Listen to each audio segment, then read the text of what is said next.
I knew I was forgetting something. Forgot to actually turn the camera on.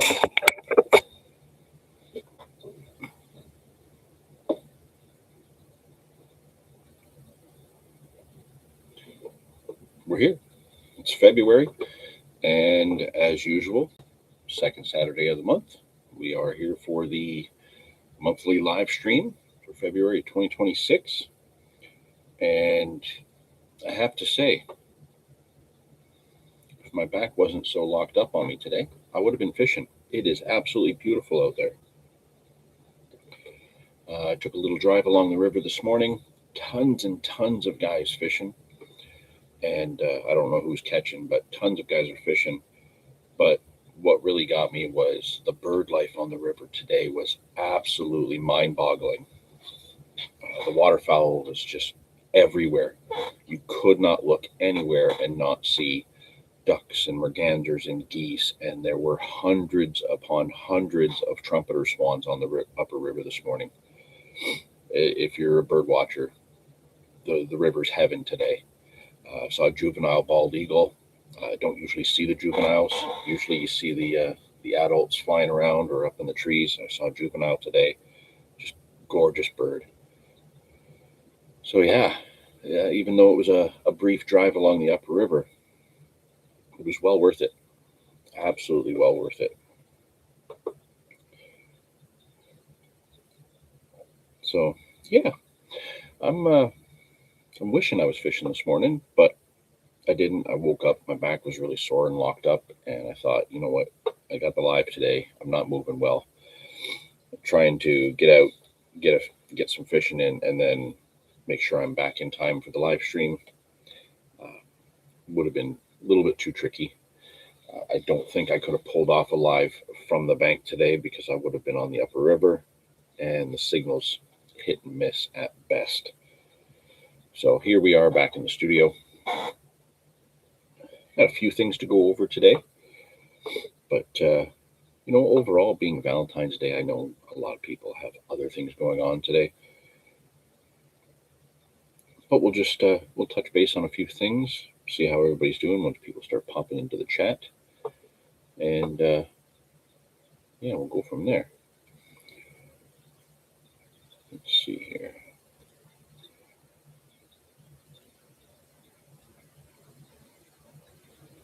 Just want to double check a couple of things while I can on the other screen.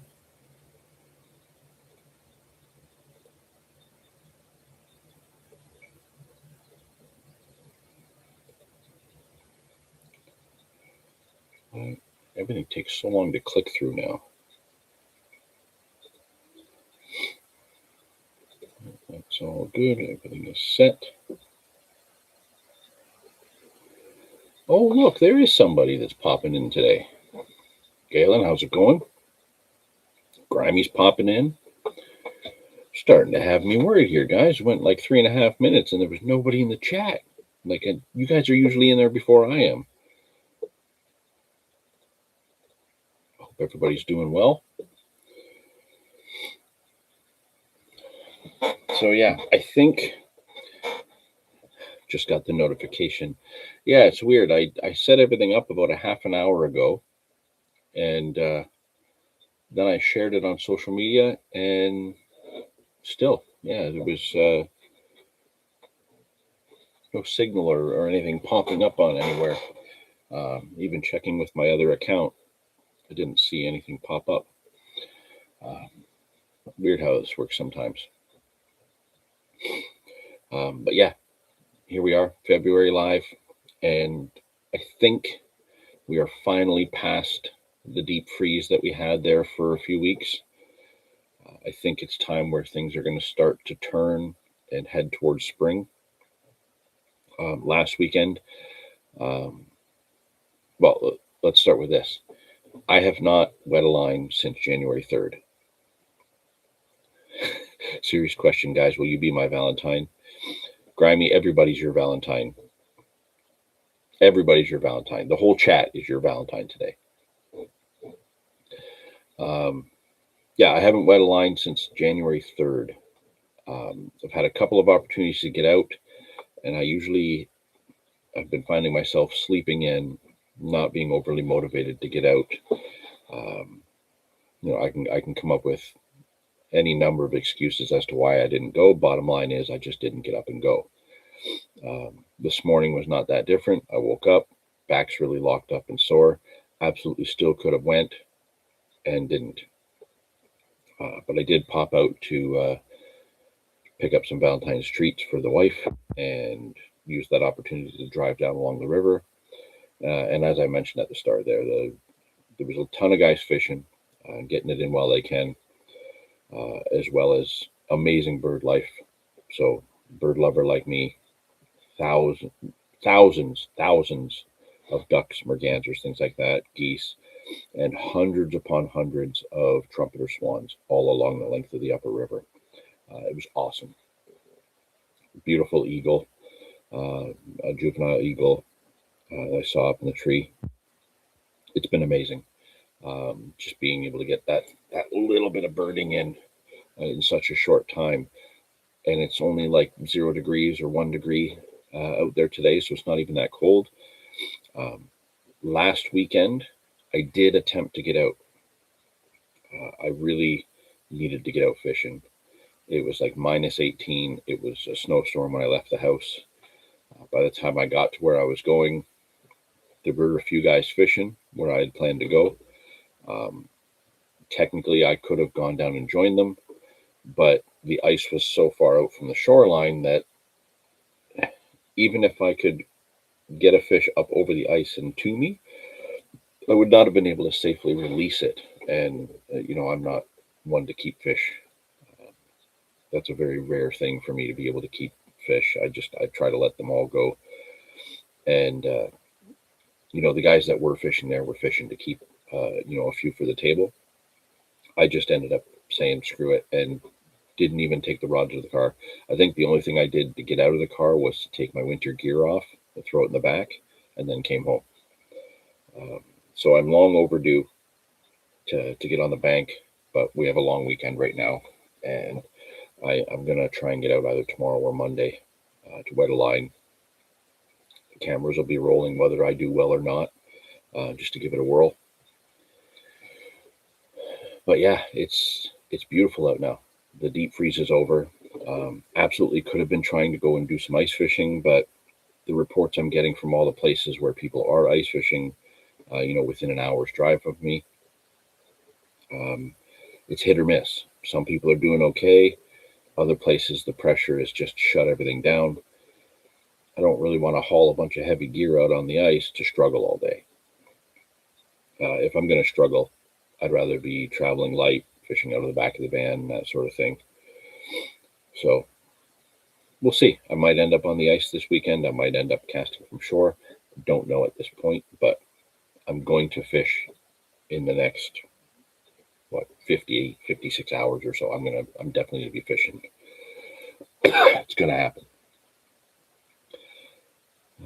If Peter Weldon has been struggling, then I don't think anyone needed to be out for the last 4 weeks. Well, there's a lot of truth to that statement. You're not wrong. In all fairness, I do think Peter was really pushing to get carp, and the opportunities for other species right now, walleye, lake trout, rainbows, perch and panfish, pike, there's so many opportunities locally that people could have been going for, and they're struggling as well. For all of those other species, the fish are coming out, don't get me wrong, people are catching, but you're not hearing of anybody having just lights out, blinding, catch fests. That's what's a little bit weird. Usually, it's been a long time since we've had a freeze up like we've had with the amount of ice that we've had locally. And, when we normally get it like this, the ice bite is on fire. The rainbows and the lake trout are on absolute fire. And I think it was Dave that mentioned to me the other day, he popped down to one of his local spots, and there was a guy that had been fishing there all day and only had 2 bites. That's a spot where, people like Dave and I pop in to fish for an hour or two, maybe 3 if we're lucky, and we get usually 2 or 3 bites in that amount of time. And this was a situation where 1 or 2 guys had gone and fished the entire day for 2 bites. That's a tough day, and when you're looking at a situation like that, 10, 12 hours of fishing for 2 bites in, -10, -8, even, not terribly cold, but pretty cold. I think I'd rather stay home and, organize some of the mess that's in here. You can get more done and you don't end up cold. The downside is you end up going another week without fishing. So, sometimes you do it just to get out, but I'm not usually somebody who wants to just go fishing to get out. I want to go catch. I don't like going fishing. I like going catching. And I like knowing that I'm going to have a pretty good opportunity to have success, right? If I'm going out for a short session, I want to make sure I get one. If I'm going out for a full day, I want to be catching throughout the day. It's just how I roll, I guess.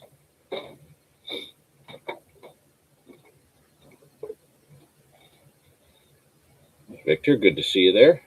It's going well. Aside from a sore back that's got me a little bit kind of tightened up, I'm doing all right. How's everybody else doing? Have any of you guys been fishing? I know Dave went out very briefly. We won't touch on specifically what he was doing or why he was out so briefly. That's coming. We'll learn more about that down the line, but I'll tell you right now, I'm super, super excited about what he's doing. Yeah, Dave's got a bit of a secret project going on, and it's pretty awesome. Usually use this stuff called BioFreeze on my back, and it works really good. Yeah, I've got, I think, some Voltaren, and I've got stuff here. I think what I need to do is get up there in the tub, put the jets on, and just let the jets and the hot water do their work for a while. I think that's really all I need. Galen, heading up to the Apsley area next weekend to chase stocked Lakers and rainbows. Oh, really?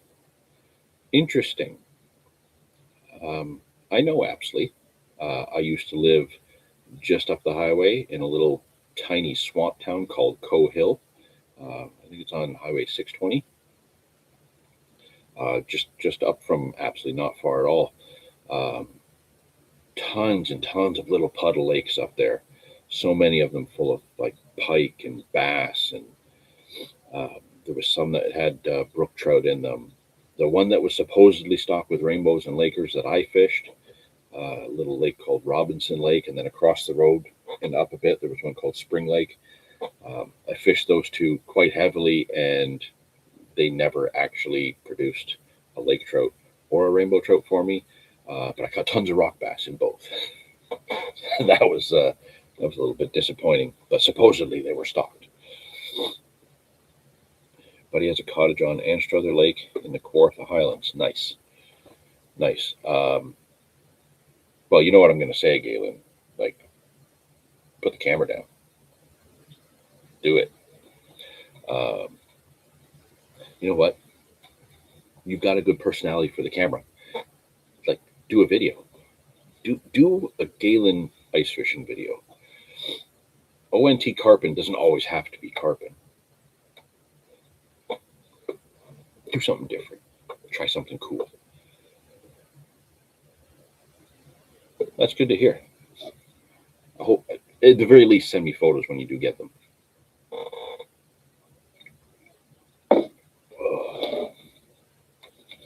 Now, I have like notes and stuff like that, and none of these notes actually relate to fishing whatsoever. They relate to something else I'm working on over there. But I do have a little bit of fishing stuff news.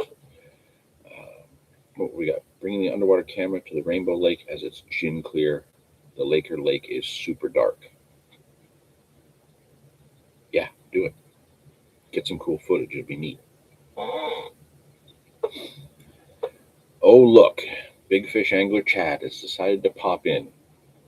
Clearly, somebody is bored and thought, I got nothing better to do than just go watch the live stream. Good to see you. Glad you're in there. Um, Funny that he pops in right at the moment I was about to mention something. Um,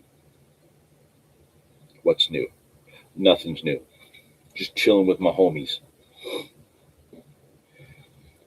So yeah, just at the end of January there was an annual event that I go to that I was really stoked to be at. Um, the St. Catharines Game and Fish Association's local uh, tackle swap that they do the end of every January. Um, they have it at one of the local high schools there. I love that event. Absolutely love that little show. Um, I think it's a fiver to get in, and it's not a huge show, but it's a lot of local people, people selling used gear, but also then you've got a lot of like from throughout southern Ontario, a lot of people that are little mom and pop kind of tackle makers. So you get people making like worm harnesses, jigs, spoons.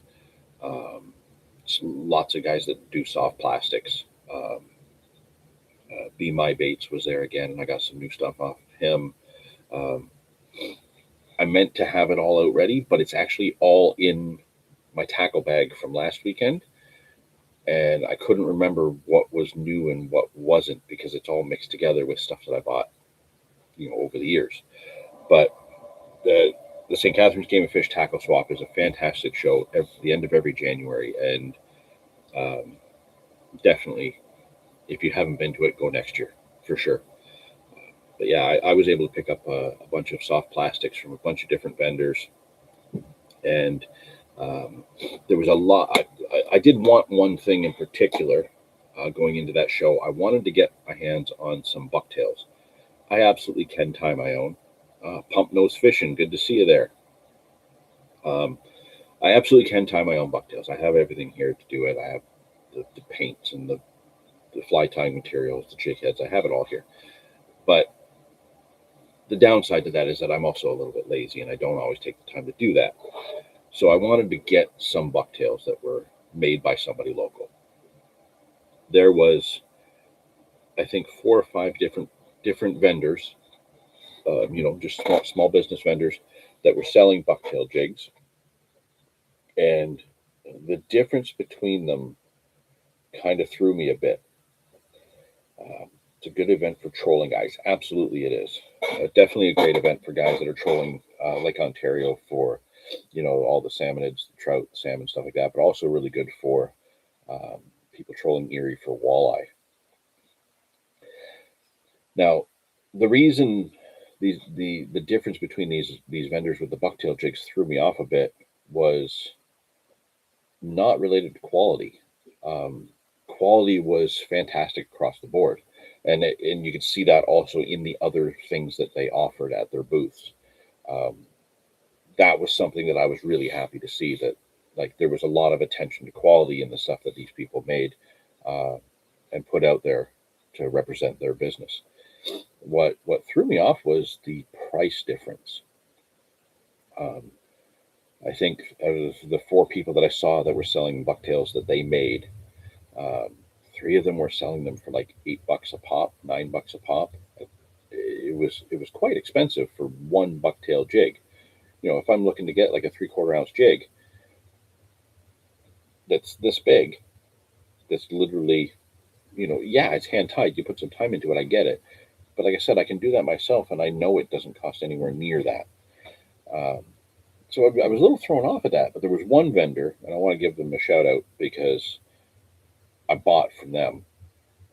Because, like I said, the quality across the board between all these vendors was the same, and nobody was outdoing it as this one's way better than this one. But that vendor's Jeff's Jigs. They were all lead heads. It wasn't tungsten. That was the first thing I thought there, Galen. Was is that the difference there? Are these guys using tungsten heads? Because if that's the case, you'd be spending $11 just for the head and not the hackle or the hair. It'd be crazy. But Jeff's Jigs was selling them. Um, I ended up buying 3 or 4 of them from him at like $5 a pop, and the quality was right up there with the other guys. And you know, that's another local vendor, and I had seen him there before, hadn't bought from him, so this was an opportunity for me to get some bucktails that I wanted, good quality, good price, where I would actually like buy multiple. Um, so yeah, not knocking the other ones. The quality was there, and if you were if I was to get something else from their booth, I probably would have bought a couple bucktails as well.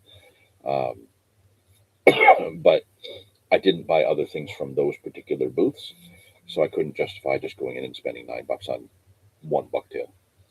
Um, but yeah, it was pretty good. I was quite pleased. Oh, somebody's texting me now, of course. Oh, I see. A little side message there. Um, I had a good experience in that particular case, so I'm just throwing the shout out there because I had a good experience. Whether that's different from other people, I don't know, but yeah. And there was a ton of other vendors there that had been there before. I saw Victoria's Lures were there, a young lady that sells crankbaits.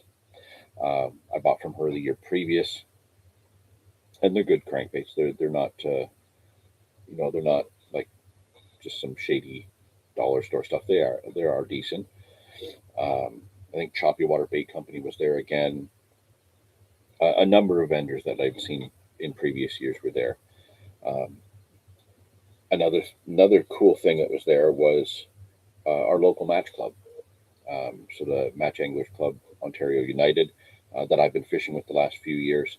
Um, Justin and Shanty had a booth set up there to promote the match club and match fishing in general.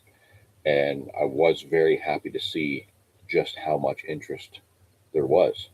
There was a lot of people stopping and chatting and asking questions.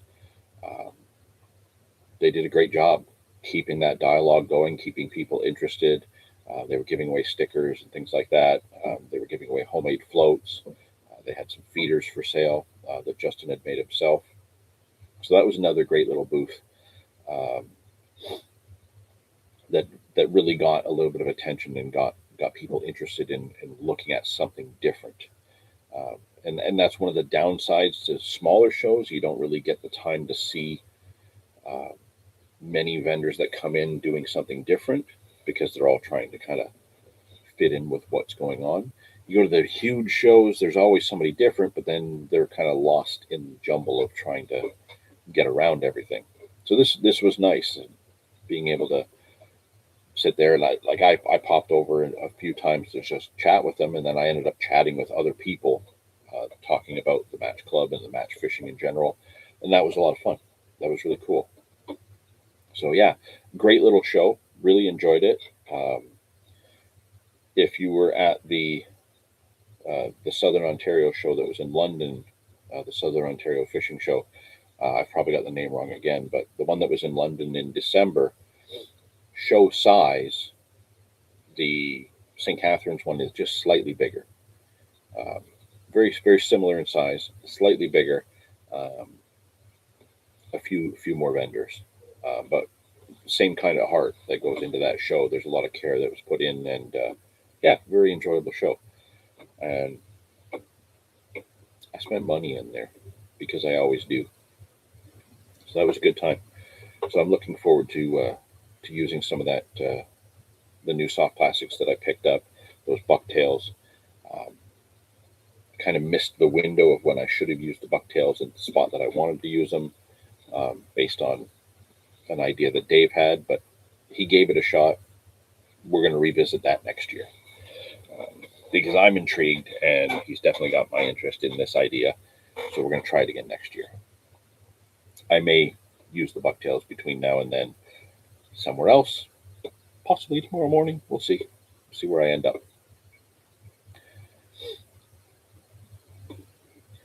It's too bad I missed it. Would have loved to have gone. The St. Catharines show. Yeah, I think it was like the 26th of January. It's always that last weekend in January in St. Catharines. Always at Eden High School.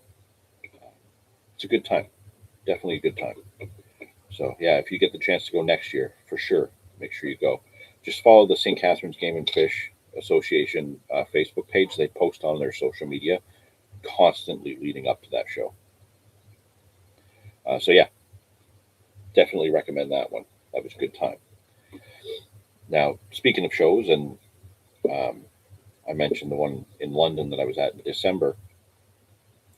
Some of you may have seen the recent video we put up where I was ice fishing for bluegills, and I was um, using the little orange grubs from uh, Nick's handmade panfish jigs. That was a fun little video. It was just something I did while I was out fishing. Had a good time with that, and I was surprised to catch on orange because I haven't used orange since I was a kid. Um, Orange twister tails used to be what I would use up in Georgian Bay for smallmouth when we were up at the cottage, and I would catch on that. But other than that, I don't really use orange on anything else. Occasionally, tutti frutti pop-ups for carp, uh, but typically I don't throw orange. And using that orange based on um, uh, seeing them in the videos from Team Action Angling, I thought, you know what, why not? I picked some up, try them, and yeah, it was fun just to put a short video together, uh, getting a few bluegills on that when they literally weren't touching anything else. Like they weren't touching anything that didn't have a waxworm. They had just shut down on me, and that worked. So that was cool. Now, after posting that video, I didn't expect to hear from Nick's Handmade Panfish Jigs. Um, they did reach out and let me know that they did like the video, and they wanted to send me a bit of a care package, which I thought was incredibly generous and awesome. And I just received that yesterday. It's right here. So I did open it and I went through it yesterday when I got home, and I was quite surprised to see just how much was actually in here. Um, it definitely was very generous of them to send this much. And the plan is, if I do any more ice fishing or as we get closer into spring and I start doing some more panfish chasing, there's stuff in here I can use for trout. And there's little jigs I can definitely use for other things throughout the year. So this is, there's going to be some videos used with what's in here. If you guys want to see what's in here right now, let me know in the chat and we'll go through it. Because I only did a quick look. I haven't sorted it or anything like that. But we can have a look at what's in here. Otherwise, you'll see them as I take them out and use them in the videos. So if you guys want to go through that box with me right now, we can go through it. Battersby, oopsie, I'm late. Dude, you live around the corner. You should just telepathically know that I'm doing this. Okay, Pump Nose says, let's see. He's pulled my rubber arm. Let's just see. Dump it all out there. Okay, so the care package from Nick's Handmade Panfish Jigs. Some of these bags are labeled, some of them are not. I don't think that that's going to matter overall. Let me just get this other light brought over here so I can see better. Oh yeah, the new Canadian Carp Society shirts have shown up with the membership packs if you're a pro member. So this looks like the shirt we're getting this year. I really dig it. I like it. I think they did a good job putting that one together. Okay, let's just do a quick half sort here because there's a lot more here than I thought.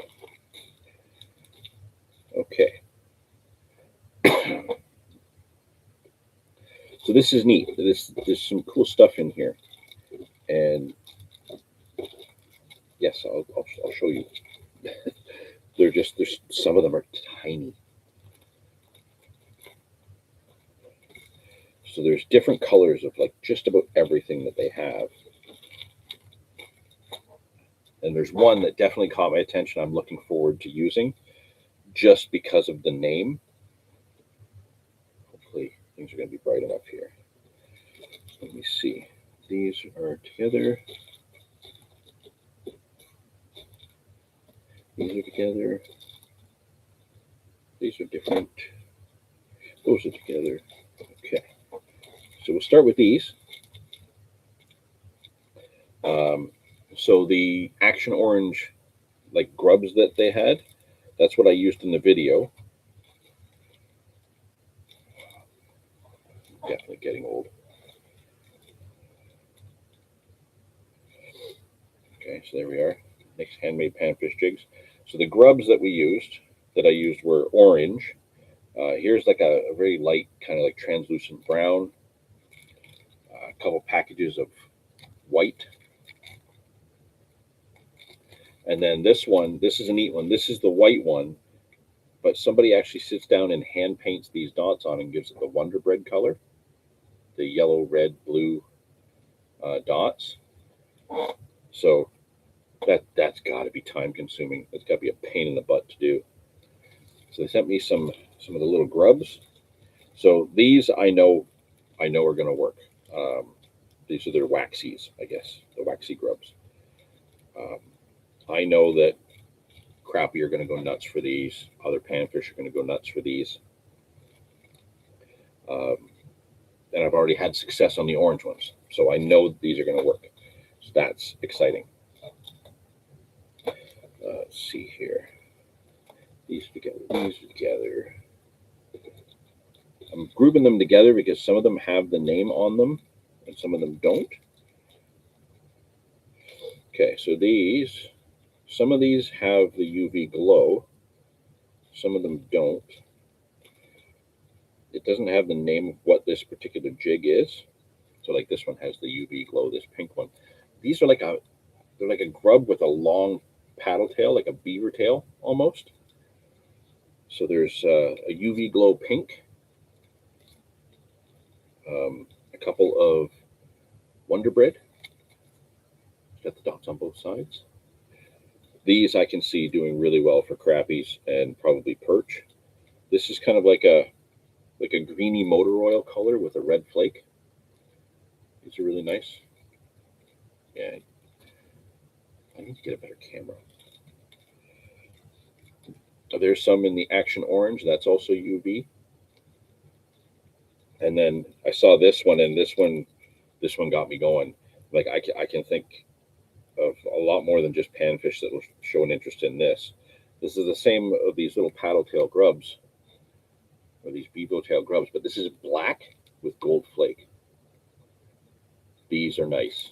These got my attention right away, and they actually feel really supple, like really, really soft. So I think there's going to be a lot of movement in that tail. Just putting that on a little jig head and twitching it under a float, I think it's gonna get some attention from some really aggressive panfish. I think spots where I can jig for like little bass, maybe trout. I could see even small walleye going for that. That's going to be a neat one to use. TJ, Toronto James is here. Okay, let's group these ones together.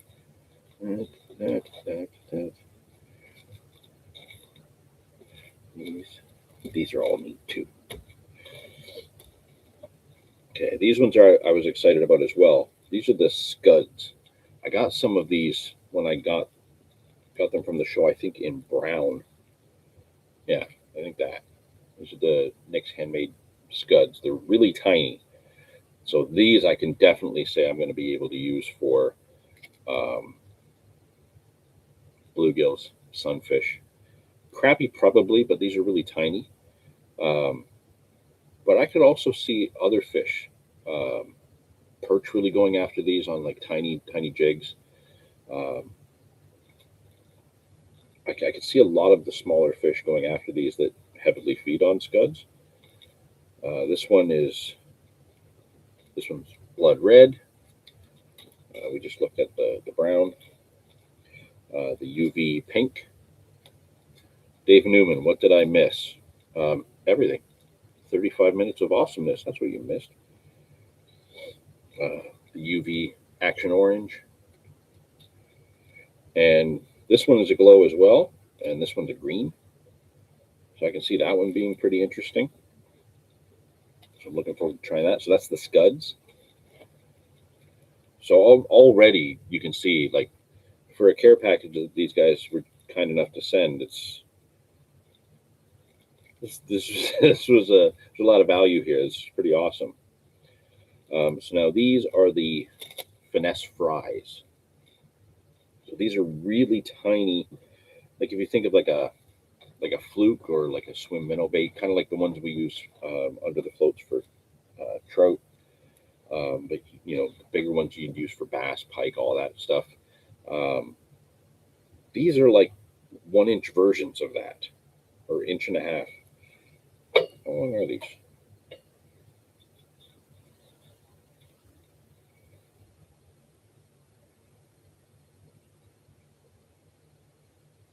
Yeah, like 1.25 inches. These are like 1.25 inches long.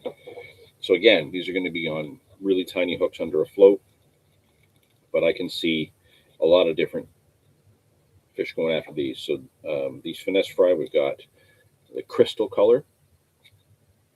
It's like a white with a rainbowy flake.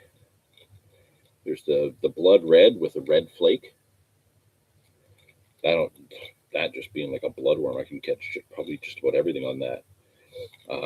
Black with the gold flake. Again, I really dig this color. I can see this getting a lot of interest. And that would be one that I could also use in like really dark stained water or muddy water. That black will get me bites. The UV pink and the glow green. So again, awesome. I'm really thinking that that's going to do some bites. Okay, so now this one's funny. This one made me laugh because I didn't realize the name of these is what it is. And there's some neat colors to it. So, soft plastic worms. You know, a lot of the different bead people sell like soft plastic trout worms. Raven has trout worms. Usually you get them in like a bubblegum color, maybe a chartreuse. They sent me a bunch, so we'll go through these. What do we got here? I use the Scuds often, but mine came from my buddy Wes at Wham Baits Canada before he sold his mold to Nick. So these are the same ones. Cool. I'm gonna need glasses to tie them. I have to take my glasses off to tie them. I've always worn glasses for seeing further away. Now I'm struggling to see everything up close. So I'm going to need to get those old people glasses that have the 2 different types of lenses in them. Back in my day, I used to be able to see, and now I don't. Yeah, everything's falling apart at this point. My favorite open water technique for the Scuds is on the micro drop shot. Micro drop. That I'm writing that down. That is an idea. Which pen did I grab? Micro drop shot. You know, with the videos that Dave and I have done for trout with the drop shot, micro drop shot sounds interesting because I know a ton of places where I could do that and probably get some really interesting results. And you know, since I got into match fishing, I'm now using hooks down to like size 18, and those would be a size 16 hook, size 14 hook even. In those Scuds would be absolutely perfect. That's an idea. I could probably do that with most of these things, those paddle tails. Okay, micro drop shot is on the list.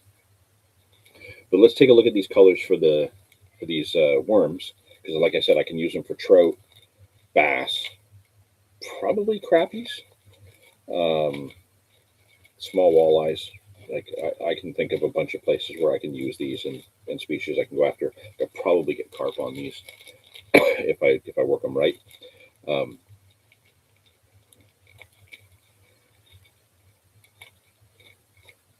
tell me about it. I've been worrying them since I was 8.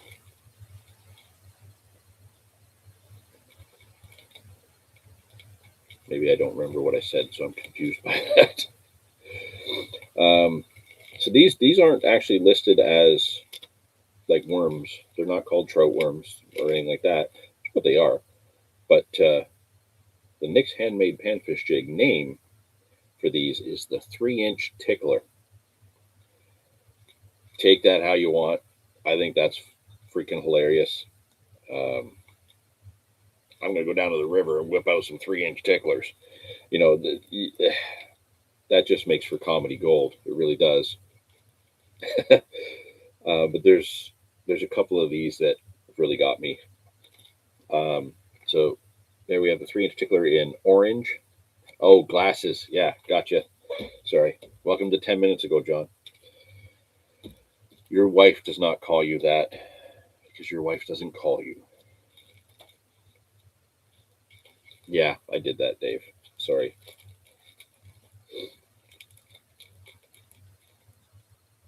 It's because you have too much fishing stuff. So she just stopped. So yeah, there's the Action Orange in the glow. The Blood Red with the red flake. That just looks like a good one. And it's actually, I know on the camera it doesn't really show up, but that's a huge difference between the orange. But I can see how both of them could really come into play. This one I think is going to be really interesting to try. I like this really natural kind of that translucent brown color. I like that one. But this is taking that one a step further. It's a darker brown with like a gold flake in it. So when you look at these two natural colors, there's probably a lot. I could probably trick a sucker to take one of these. Those natural ones. I think that could be really interesting. You can't do worms like this without bubblegum pink.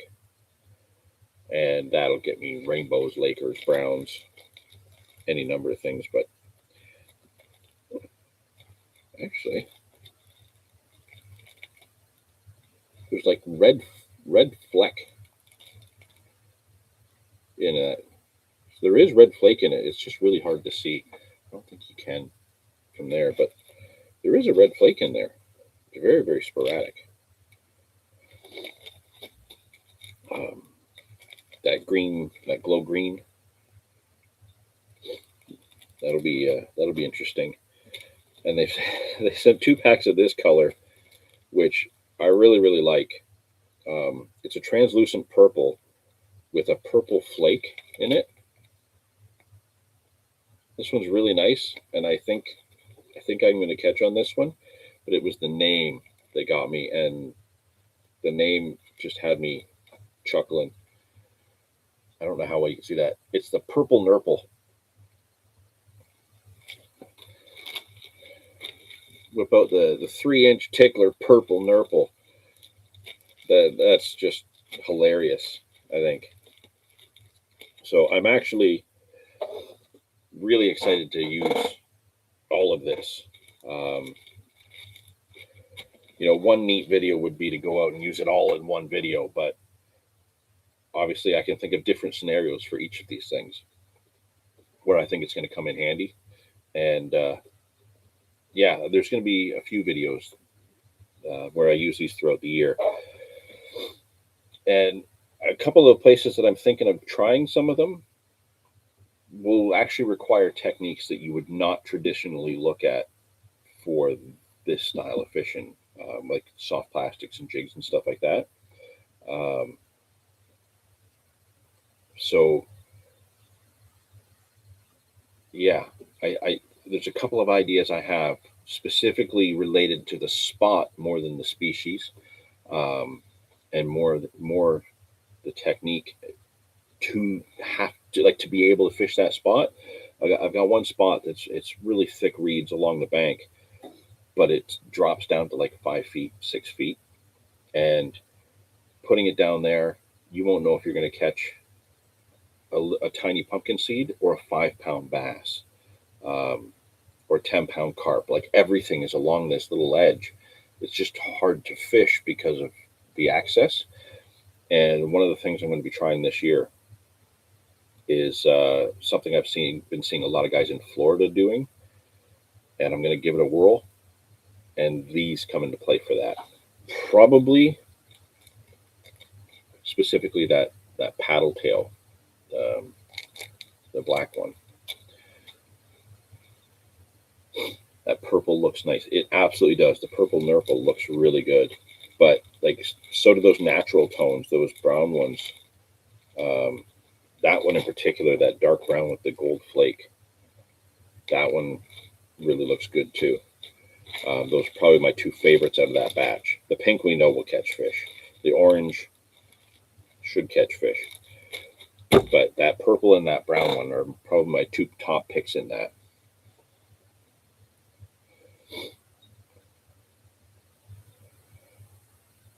Yeah, this is going to be neat. We're going to try these in a few different ways in a few different places over the course of the year, and yeah, I'm really looking forward to that. And again, a huge shout out to Nick's Handmade Panfish Jigs for being so generous to send these along. Um, I didn't do that video with any kind of expectation. It was just something fun I was doing that I wanted to try based on just simply what I saw another YouTuber doing. He caught a lot of fish on that bait. It was a color that he kind of helped come up with. Thought I want to see what the fuss is about, and since I enjoy that channel and that angler, um, thought what, I might as well give it a whirl, and I had fun with it. And really, that's the name of the game. Go out, have fun. That's all this was about. And me having a little bit of fun turned into somebody being incredibly kind. So I am super grateful that they chose to send these along. I'm very, very thankful for that. And I'm looking forward to using them and putting them to work and having the videos to kind of show how it goes. Like I said, it's going to be with the thoughts that I have in mind that are on my list. It's going to be about some of it about the technique, some of it about the location, um, and the baits will just be along for the ride. There's no doubt in my mind that these are going to catch fish. It's how we use them that I think is going to make it interesting. So, yeah, super, super cool. Again, really grateful to Nick for sending these along. It's just, I can't say it enough. It's just super generous, and I'm very, very thankful they did that. So, very, very excited. I've had a bunch of emails the last couple of days from some weird places, and I don't know what that's all about. I've responded to a few of them to see what comes out of it. So there may be in the near future a few other things for me to put on the desk and show you. There's a few of them that I'm like, I think you're a scammer, so stop emailing me. But they won't stop. They're relentless. It's very bizarre. So I have some cleanup to do there in the email department. But for sure, one of them, if that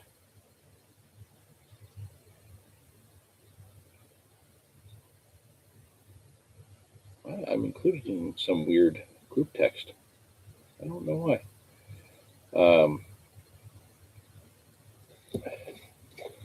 Yeah, if one of these emails turns out to be what it says it is, there'll be something really neat coming down the line for us to talk about and to try. Because where I could try it, I think is going to be the toughest part. But if I do get to try it and it does work, it could make for something very, very interesting. a very neat perspective. Actually, with that said, mentioning neat perspective, look at the text I just sent. Yeah, I just had that up. You're interrupting the live stream with texts.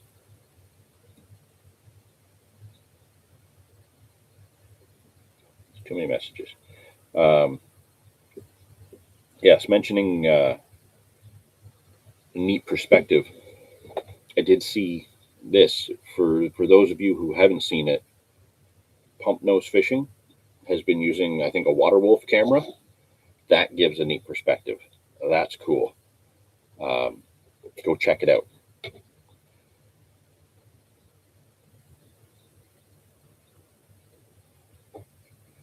So Big Fish Angler Chad is showing me superhero stuff.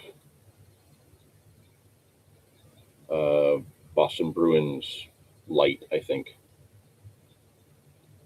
Blue Jays light. All 3D printed stuff. 3D print my rod holders that I asked for 2 months ago, man. Want my rod holders from my little ice fishing sled. You know, but like wait till the ice is gone so that I can't use them until next year. Yeah, gotcha.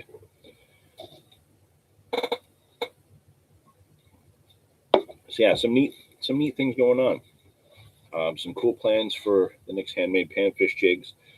Like I said, Dave's got a really neat project kind of going on behind the scenes that once he wants to talk about that, you guys will see that. That'll be really cool. He's definitely got me excited about seeing it.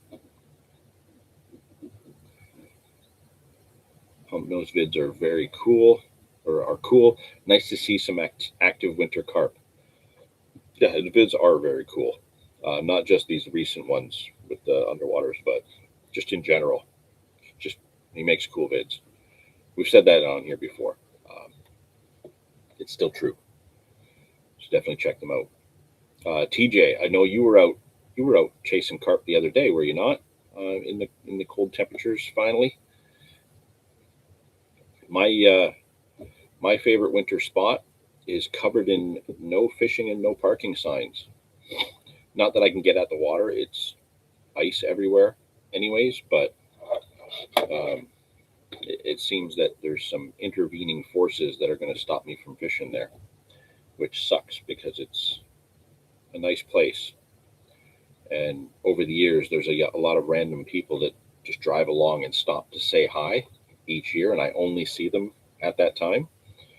Um, yeah, with the proposed plans that are going on with that area, I think they're shutting it all down so people don't get in the way. But it's kind of disappointing for me. I should have had more coffee here. I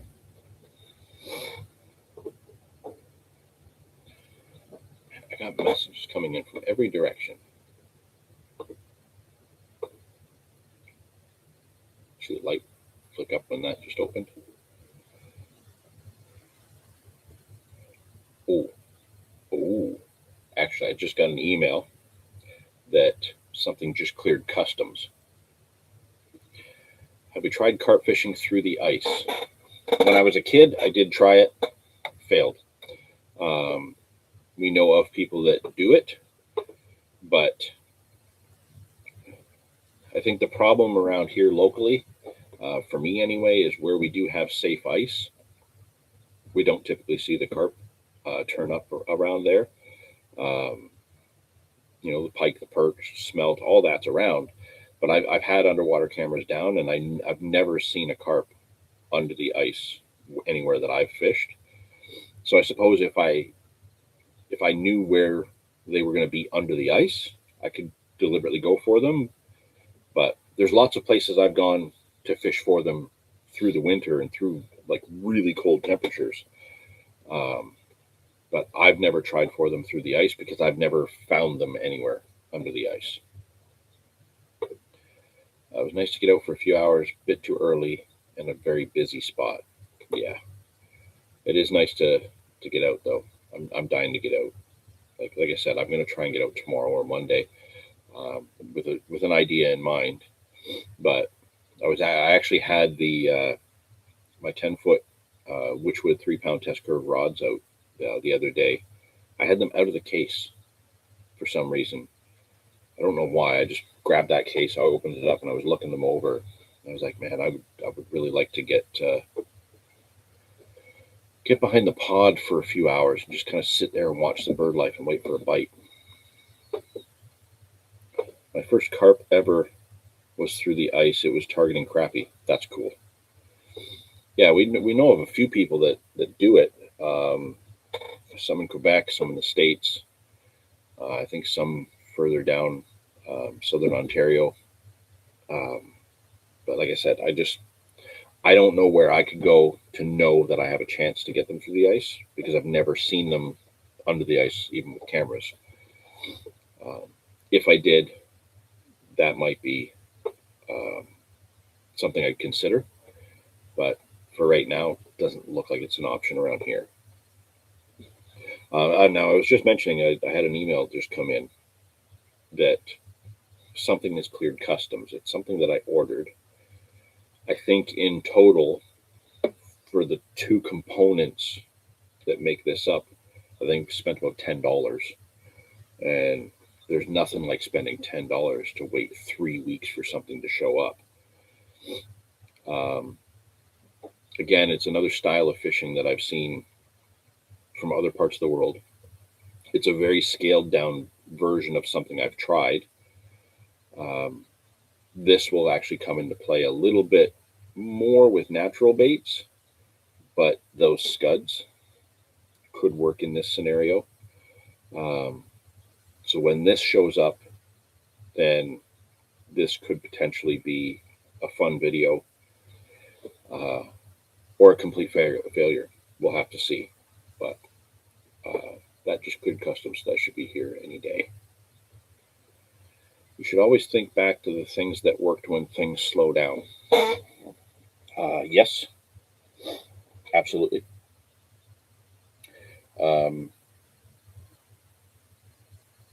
That also comes up, like another thing that pops into my head. I was actually thinking about this yesterday, chatting with someone. I think I was chatting with one of the guys at work, and they were talking about all these new fancy baits, and they don't know what to choose. And they were asking me, like, they want to get ready for the upcoming spring and summer. When they're looking at all these new baits that are out, what do they grab, right? And I think that this guy's particularly is going to be fishing for walleyes, but also bass and stuff like that. And it can be tough, and I do see how people can get overwhelmed with how many different baits are out there and how many different lures are out there. And one of the things that kind of popped in my mind as I was describing this was, it all catches fish. It doesn't matter what all these fancy new things are. They've already been proven to catch fish, and then they ended up on the shelf. What I look at particularly is more about what has always caught me fish. And this kind of, in my opinion, most baits are designed to catch anglers, not fish. To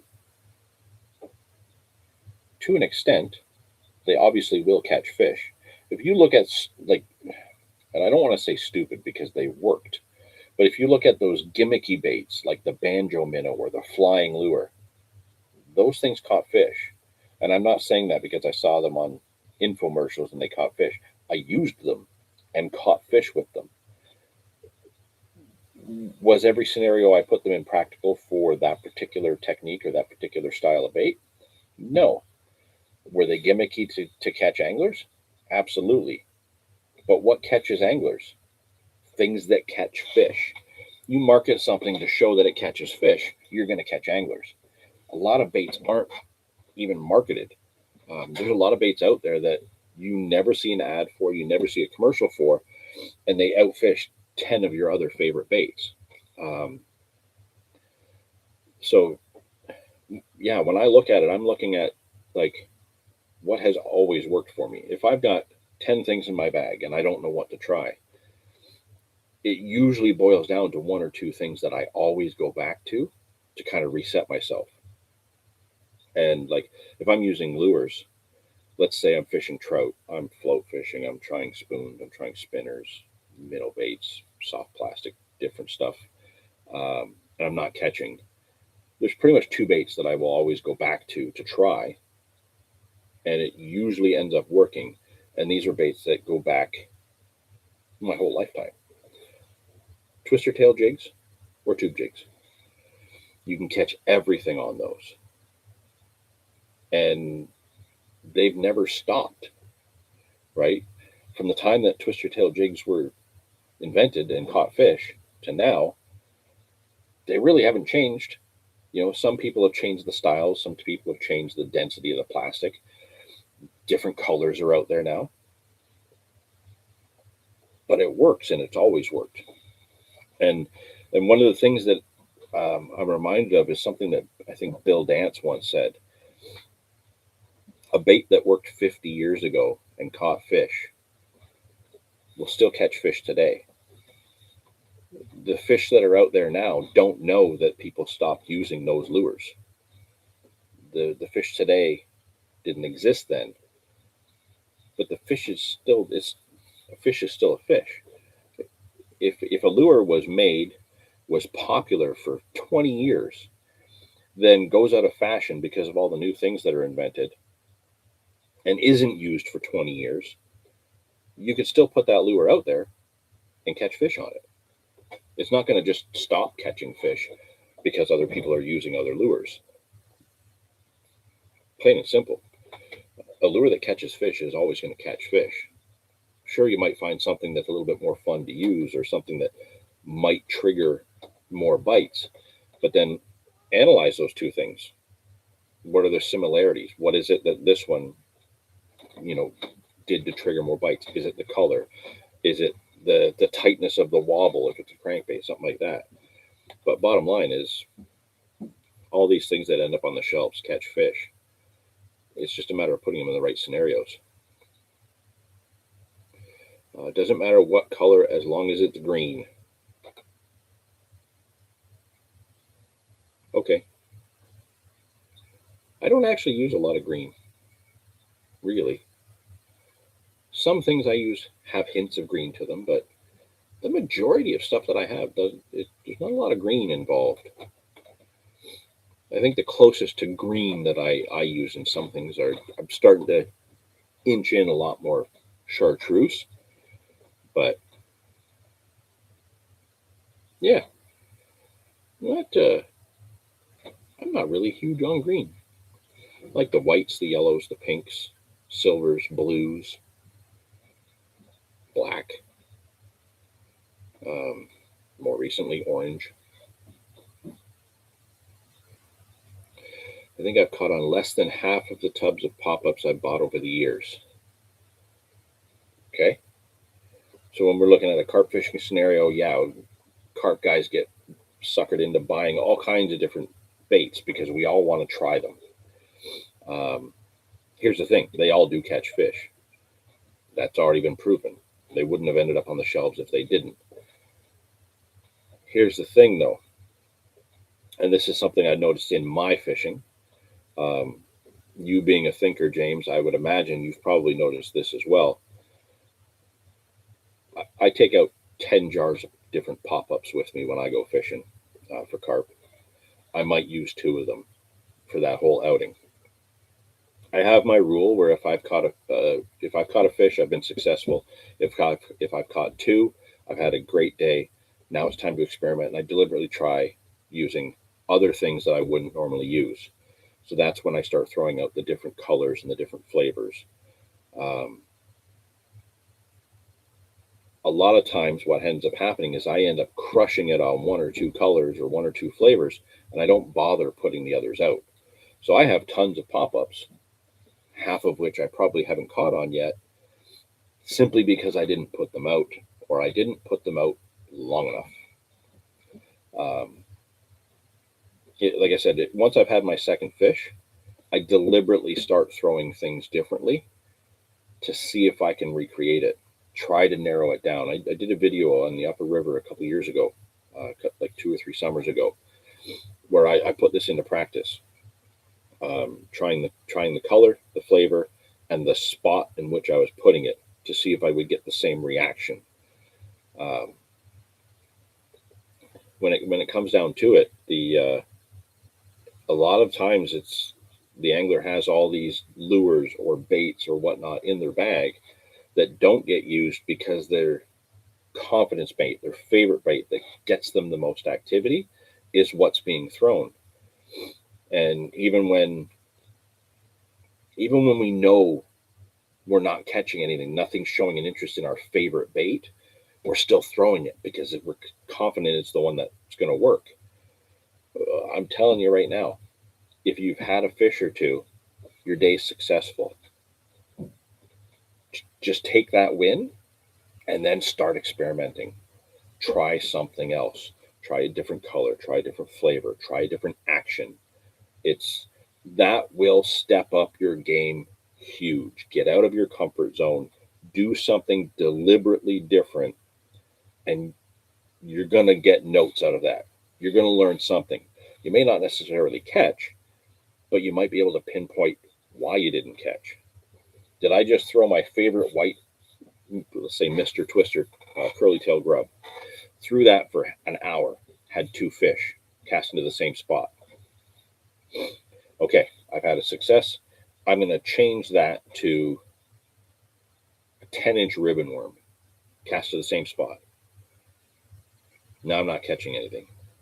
Well, am I not catching anything because the fish that are there are small enough and active enough to bite that 3-inch jig and just not possibly able to take in a 10-inch ribbon worm? So obviously there's some experimenting that goes there that you took that too far, right? Scale it back. Just try a black twister tail, or maybe a paddle tail, or a fluke. But you're experimenting in the same size group and making small changes here and there. You make something drastic, you're going to have shit results, basically. You see the green in the deepest water where you lose sight of other colors. Doesn't red turn black? There's a few other colors that do really well once they get really deep, but everything changes. You bring up a good point there, Chad. When you guys get a chance, if you haven't already seen it, there is a video of this person testing colors in depths. And I refer to this actually probably a couple times a year because it's handy. It's like a wire with a bunch of like felt pen marker lids on it of different colors across the color spectrum. And that person, I think they're in salt water, but they go down deep in clear water, and you literally watch these colors completely change. In some cases, they go from the one color they are to something you never would have thought they'd turn into. Others just kind of dull out to like a brown or like a very neutral color. Watch that. Look that up, like marker or color depth video on YouTube. It's been around for ages, but that's something I refer to quite often when I'm fishing carp in like 30 feet of water. There's certain colors that show up better in that 30 feet than they do in 6 feet or 3 feet. So I often refer to that when I'm trying a new spot in that kind of 30 feet or deeper, to see what color to pop up to throw out to make sure that they're going to see it. So that's a good point. Definitely a good point. Check that out when you get a chance. The fun part of fishing is experimenting. Absolutely. You always win. You always learn something new. Like I said, if you've had a fish, you're successful. If you've had 2, you've had a great day. Flip things on its head and either make it incredibly better or learn something. But experimenting will always give you a win in the end. I'm about to roll my baits for the spring, rolling 3 different colors with no flavors. We'll air dry them, mix them up, and dose them up with 3 different flavor blends. A couple of years back, I had 2 colors with the same flavor blend, caught loads of fish instantly on one color, didn't get a single fish on the other color despite fishing them next to each other. Yeah, I've had the same results with some of the things that I've used. Exact same results. And that's where experimenting comes into play, right? You're putting the same bait with either just a slight. Quite often, I put 2 yellows out with different flavors. One will be pineapple, one will be banana. And the Niagara River, for whatever reason, pineapple or banana will always work, but one will always outdo the other. And then the next time you go out, the other one will be the one that outdoes the other. But I'll throw them both out there. They'll both be yellow, but it's one flavor that you'll catch on both. But like, let's say one day pineapple will just catch 6-1 over banana, and the next time you're out, banana catches 6-1 over pineapple. But both are yellow baits, and you can even do this fishing them, like James said, side by side. One will outdo the other. You're never going to know that until you're experimenting. One of the things I like to do, specifically carp fishing, you guys have seen this a ton of times, where I've gone out there and I put out a yellow, a pink, and a white, or a yellow, pink, and like an orange, like Tutti Frutti, right? One line gets 2 or 3 bites while the other 2 don't. So then I switch the color or the flavor on that line and see if that rod keeps going because it's a spot related scenario, or if one of the other rods go because now the fish that were active on that spot have moved off because they don't like that flavor or that color, and now they're hitting the other things. That's You have to make those changes to kind of figure some of that stuff out. So the experimentation game is just massive. Actually, if you are a member of the Canadian Carp Society, I did write an article related to that called The Experimentation Game, going over that whole process that I follow. So if you are a member of the CCS, you can read that article. It's in the articles page. Shandor, good to see you there. How's it going? Glad you popped in. Well, just like Newman, you've kind of missed everything, but it's okay. You can always watch it back later. Actually, Dave Newman, if you are still in the chat, I have a question for you. How's the fishing? Because I haven't been down to even check out a lot of the spots that you normally go, and I haven't seen any posts from you. Have you been getting into the pike? Have you been getting into the perch? How's it been going for you? What have you been trying? Thanks, Benny. I'm glad you liked that article.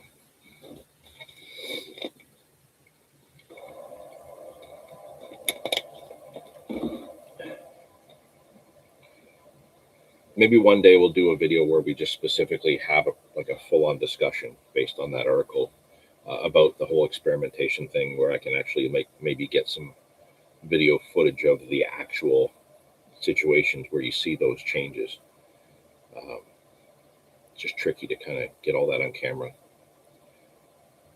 Pretty much I'd have to sit down with Galen for like the summer for us to capture all the stuff that we would need for that. Right now, I'm just shooting to get a weekend with him.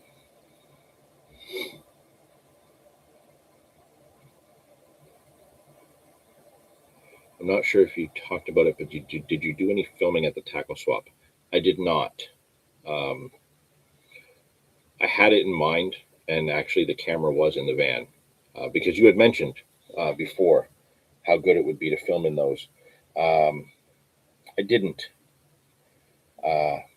I probably should have. I saw a few other people walking around with their phones on little gimbals, and they did. I don't know where the footage is. I never actually ended up seeing anything come up from it. I should have, but I didn't. I don't have an excuse as to why I didn't do it, because it's a good idea. And like I said, you had mentioned it previously. But going into later on this year, when the shows start, like December, January, things like that, those all these little swaps. There's another one today in Southern Ontario. Obviously, I didn't get to it, but there is another one like down London or Windsor way that's happening. Um, One of the things I was thinking after the fact, obviously when it was too late, um, just to make sure that I'm not irking anybody. Um, I think when the shows come up at the end of this year, like the one in London, again, the one in St. Catharines, I'll probably reach out to the organizers ahead of time just to make sure I have permission and everybody's cool with me doing that. And then I can take the time to actually interview some of the vendors without um, without stirring the pot, let's say. I would rather know, I'd rather have people know that I'm coming to do that than just show up, put the camera in their face, and say, "Perform, monkey." Um, I'd rather I'd rather tell the organizers, let the organizers tell their vendors, and then show up and be like, "Okay, hey, this is who I am. Do you want to say a few things to the camera?" I think that's just going to be the smarter way to go about that. So I think that's what I'm going to try and do. I'm going to try and get to those same shows the end of this year and into the start of the next, where I can do that properly. And because of the noise that happens with everybody talking in there, that'll give me this year to get some proper microphones, so I can do that in a smarter way where we can actually hear everybody. So that's the plan. Yeah, you had mentioned it. I thought about it. I was going to try it, and then I thought, yeah, I better get an okay first. So we'll go with that. I would have filmed my pickups. Yeah, I should have. Um, Again, I should have filmed them once I got them, or had them out here for the live stream like I usually do. But they're in the bag because I threw them in there last week to use them, and then I didn't end up fishing. Stupid work keeps interrupting you. Well, you could tell people, like, listen, it's live stream time. You're on your own. You could do that. In all fairness, we could also say this: I'm keeping you entertained while you're still managing to do your job. I should get half your tips. Or, no, that's not fair. A third of your tips. I think that's reasonable. Doing good. Maybe some ice fishing next weekend. Can't wait for April to a little warmer weather. That warmer weather is probably coming sooner than April. Um, Actually, you know what? I might try to take a quick look now, because I had heard that potentially within the next 2 weeks we could see double-digit temperatures already.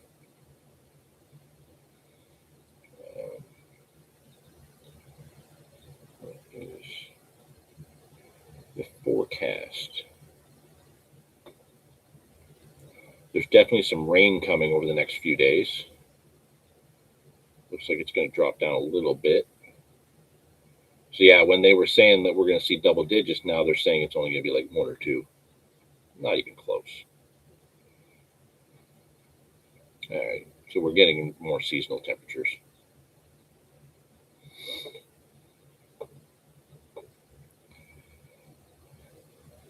A couple of huge back-to-back snowstorms due at the end of next week.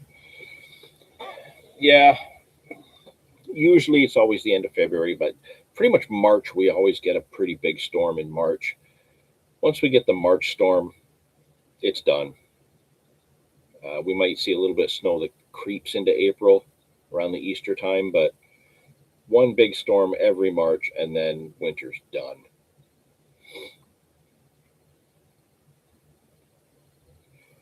March ice fishing up this way is lights out, fishing in a t-shirt, standing on 3 feet of ice. Yeah, it's crazy. I did that when I was young. When I was like 12, 13 years old. I remember being up Perry Sound Way. You're standing on ice that goes right up to the handle of your auger. And yeah, You can't wear a jacket. It's too hot. The sun's out, just cooking everything. You're standing in this much water on top of the ice because of all the snow's melting. It can be fun. But yeah, it's a lot of driving to drill through that much ice. Because I'm still using hand augers. I don't have a gas or an electric one. Yeah, the warmer weather's coming. Um, right now, take advantage of what winter fishing you can get in, because once it starts to go, it goes fast. Like I said, I should be on the ice again, but at the same time, I did kind of get my fix. I had two really great bluegill sessions on the ice, and um, I hate to say it, but I kind of feel like I got my fix out of that. I really wanted to get down to the Grand for walleye, but it seems like it's just getting pummeled. So people are catching, but the water's just getting beaten to a froth with everybody fishing down there. Locally, like I said, the fish are coming out, but I'm not hearing of any real lights out sessions. And yeah, at the moment, I don't want to haul all my gear out on the ice to struggle. I want to go when I know I'm gonna get into a good batch of fish. So maybe Monday, we'll see. I'm gonna look around. Tomorrow, I'm gonna be poking around out and about with the kids. So we'll scout a few areas and we'll go from there. It is worth getting the drill adapter for your hand auger if you have a cordless hammer drill. Yeah, but then I got to keep a drill around and batteries. Most of my sessions on the ice, I drill 1 or 2 holes, maybe 3, and that's it. So it's not that bad. But then every now and then, on a rare occasion, I might drill 10 or 15, just depending on where I am. So I don't want to have to worry about running out of battery power and stuff like that. I'm also somebody who ends up leaving gear in the van, for the week sometimes. So I don't want to leave a drill and a bunch of batteries out in the van all week in the cold, because then they're probably going to end up being no good. So yeah, I've looked at the drill option before. I don't think that's practical for me. Like I said, I'm lazy. I leave stuff in the van for a while, a couple of days, and then be like, use it on a Sunday, and then Wednesday rolls around, like, I should clean the van out and get everything out. Then you go to fish on the next weekend, and you're like, yeah, I left all this stuff in there, and you get somewhere and like you don't have a net with you because you took it all out. You just forget where everything is. I'm overdue for a sort out in the van anyways. I'm waiting for the snow in my driveway to melt, because I have to pull a bunch of stuff out of the van. I've got a few things here I have to set up and get some photos of. So once the snow in my driveway melts, there's going to be a massive cleanup that happens, which we all know is going to be fun. Maybe almost an hour and a half now. Not too bad.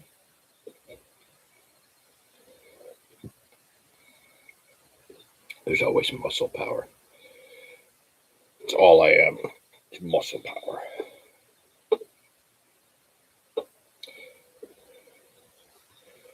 Now, I know we talked about this back in January's live,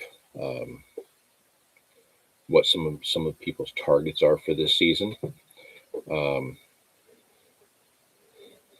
I think I told you guys all, I'm not sure yet. I haven't made any real targets. I have ideas about like individual sessions or individual little tactics I want to try. But I've not set any real concrete targets. I've not made any plan to specifically go out and get like a 30-pound mirror. I've not made any ideas to go have like a 100 fish day or anything like that. I can't make up my mind. Right now, I'm kind of interested in a lot of different aspects of fishing. Definitely, I want to kind of stick to my guns on a number of things that I like to do. I like sitting behind the pod. I really like this match fishing that I've been doing, but I also I like chasing panfish. I like getting 1 or 2 sessions in for bass every year. So there's a lot broader view of fishing that I've kind of come back to after being away from it for a long time. And I just kind of want to dabble in a little bit of everything again. And I've not really set any proper goals because of that interest in just wanting to try a little bit of everything through the year. I can't just settle on one thing. I can't settle on an idea of achieving any specific goal other than what we talked about previously, where I want to go after species that I haven't caught before. So the Buffalo series, that actually part 2 is next Saturday. I probably have another hour of editing left on that, and then that's next week's video is part 2 of me chasing the buffalo. I think we still have like 7 or 8 different videos kind of in the bank still, which is great because Dave and I just haven't been fishing. But yeah, we're going to get the rest of that series up over the next few weeks leading into spring there. We've got a few more for ice fishing. Where did my list go? Yeah, a few more ice fishing. There is another trout video that I shot back in November. Had a lights out day. That one's, I just got to finish putting that together. So we've got a bunch still, but I know you guys have been waiting for part 2 of the Buffalo series. So that's part 2 is next week. The weekly format that we've been doing for the last 2 months now, we'll probably soon go back to the every 2 weeks. That's going to be kind of just coming back into play, not because we're running out of content or anything like that, because we'll be able to get out and make a lot more soon. It's just to make sure that we don't get too far behind. My objective is to get a lot more videos shot this year. We don't get any more attention to the channel if we release every week or every 2 weeks. That number doesn't change across the board. So doing weekly, I like doing it right now through the winter because a lot of people aren't getting out. So we give them a little bit more content through the winter. And the fact that we've been able to do this year, I've been quite happy about. But once people are getting out fishing again in the spring, summer, fall, we don't need to release weekly because people are out fishing. So they're not necessarily watching as much. So yeah, pretty soon we'll be going back to the every 2 week format. Live streams will continue to be on live stream day, second Saturday of every month. But yeah, we're gonna get the Buffalo series up. The other ones will kind of come into play. The other ice fishing videos you might not see until next year when ice fishing season is starting up. But there should be some more trout videos coming. I know I'm going to be out to try and get a few more trout because I still haven't had my lake trout this season. I didn't get one in the fall. I know Dave is going to be out trying for that. I definitely do still want to get a walleye. I had a walleye back in the fall when I was fishing for salmon. That went up as a short. But I do want to, whether it's through the ice or from shore, I'm not sure yet, but I definitely am going to go out to try and get some walleye before spring settles in because the walleye season closes soon. I think in like 2 or 3 weeks. 2 weeks? Yeah, 2 weeks. Then walleye closes down until May, end of May. So, yeah. I'm going to be kind of easing back a little bit on the releases coming up soon. That will also give me some more time to work on some of the other side projects I have going on. And hopefully I can talk more about that once I actually get something done. That project's kind of like just sitting there doing nothing, because what should have taken me 10 minutes took me about 2.5 hours. So I'm really rusty. So once that's all happening more, and I've got back into some muscle memory and some good flow with that, I'll let you guys know what it is. Dave's got his side project on the go. That is just something that's awesome. You guys are going to love that. So yeah, there's still some really neat stuff coming. But I think this year we're going to have a lot more fun focusing on kind of the wider spectrum of fishing, and not quite so narrow with any like one or two things. I miss trying everything. So I want to get back to that. We got here. Fish more often is my only real goal this year. I haven't made enough time in the last 2 seasons. I know. Then one of the upsides is that we know your brother's going to be really busy coming up soon. So he won't be able to muscle in on your spots. So when you've got a spot rocking, he can't just come in and catch all those bigger fish on you. So you're going to get some of that back. So that'll be good. Now he'll be busy in a good way. That's awesome. Let's see here. 35-pound plus fish from inside Toronto Harbor.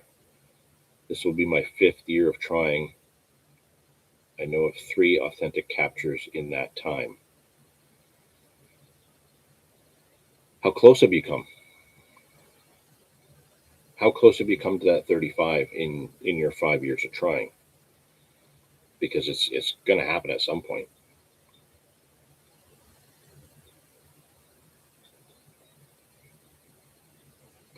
That will be awesome, but what is time? Can you clarify that one, Victor?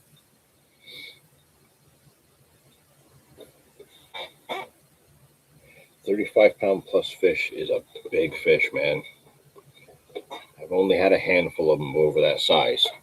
Well, I've had the 42, the 40, the 38.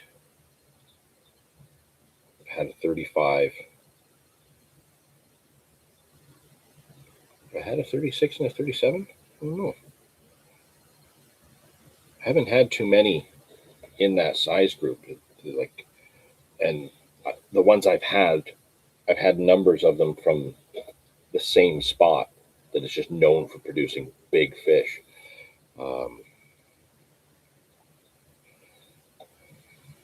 That would actually be a good spot to take you to, James. We'll have to see what Dave has planned for that spot this season. You might have to join us for a session there. It's a tight spot. You can't get 3 guys in there, but you can definitely get 2. And it can be really interesting, because you don't know if the fish that you're going to hook next is going to be 1 pound or 41 pounds. There's some that are just absolute monsters in there. But you're long overdue for a visit down this way anyways. So we'll have to have you back down here this year. I definitely need to get up and see Galen this year, because we keep putting these visits off.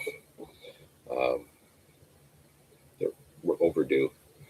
I don't have a proper spring trip planned this year to take up any time. I have a very small spring trip planned, but beyond that, like, I think I'm just going to stick to like little weekend trips and not like week-long trips, to make it easier to actually get out and make it to see everybody. 3 34s, seen a 38 on the bank. Abby had a 43. Peter had a 38 on a zig. Wow. I've seen the pictures of Abby's 43, I'm pretty sure.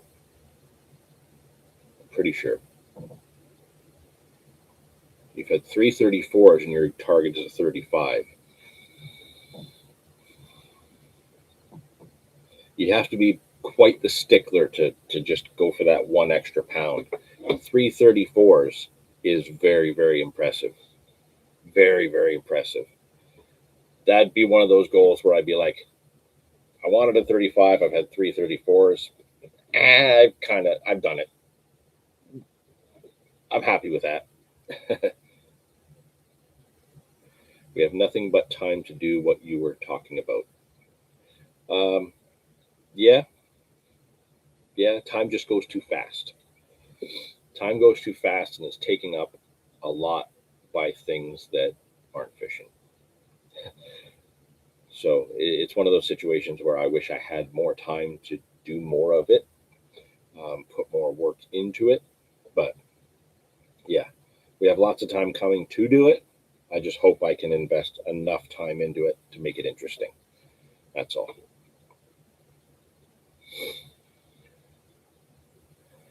Well, we've gone up over an hour and a half. Um, Hate to say it, but I'm hungry. I haven't eaten yet today. I've had coffee, I've had water, and I went and took a drive and bought chocolates for the missus. Didn't buy any chocolates for me this time. I am trying to watch my figure. Now, in all fairness, I've been watching it get rounder and rounder over the years, but I am watching it. So, which direction it goes, not really paying too much attention to, but I am watching my figure. And I definitely need to eat something, and I'm kind of in a French toast mood. So I'm going to go make up some breakfast at 1:30 in the afternoon because I'm a grown up and I can make breakfast whenever I want. I'm going to try and spend some time with the kid and the missus before she goes to work. I also have some rigs and jigs and stuff like that I'm going to need to put together so that if I do go out in the morning, everything is pre-tied and ready to rock. Because tying on the bank is a pain in the butt for me lately because I can't see anything and these aren't helping, as we've already mentioned. So I'm going to put together a bunch of bait options for tomorrow. I'm going to try and get out for a few hours in the morning. Hopefully have a good time with that. And then, yeah, like I said, whether I'm catching or not, the cameras are going to be rolling. So if I do manage to put some fish on the bank in front of the camera, you guys are going to see it eventually.